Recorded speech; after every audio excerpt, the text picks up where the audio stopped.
तुम्ही मुख्यमंत्र्यांकडे काय मागणी केली, काय पत्रव्यवहार केला आहे? आम्ही शेटपळगड येथील साखर कारखाना आहे जो रोहित पवार यांच्या संबंधित आहे, या कारखान्याची सखोल चौकशी करावी अशी मागणी माननीय राज्यपाल महोदय आणि माननीय मुख्यमंत्री देवेंद्र फडणवीस साहेबांकडे केलेली आहे.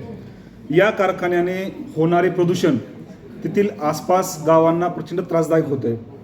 याच पार्श्वभूमीवरती बारामती विमानतळावरती स्वर्गीय अजितदादा पवार साहेबांचा झालेला अपघात आणि कारखाना आम्ही त्याची माहिती काढली असता एअरपोर्टपासून 17 किलोमीटरवरती, जर आपण रेग्युलर किलोमीटर मोजलं तर 17 किलोमीटरवरती तो कारखाना आहे आणि हवाई अंतर मोजलं तरी 7 किलोमीटर आहे.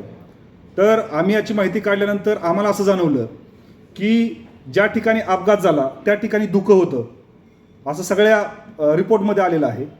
ते धुकं या कारखान्यामुळे तयार झालं असं आमचं म्हणणं, याची चौकशी झाली पाहिजे.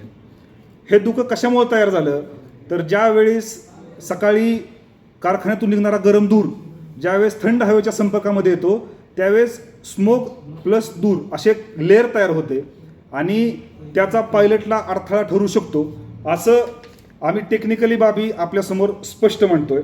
याच्यामध्ये क्लिअर दिलं आहे की 17 किलोमीटरवरती धूर लँडिंगच्या मार्गावरती अडथळा ठरू शकतो किंवा दाट धुकं तयार झाल्याने पायलटला दिसणारा लँड करताना त्रास होऊ शकतो असं स्पष्ट म्हणणं आहे.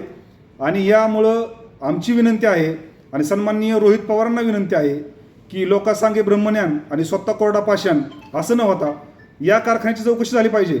आणि आमची विनंती रोहित पवारांना आहे की तुम्ही याची चौकशी केली पाहिजे.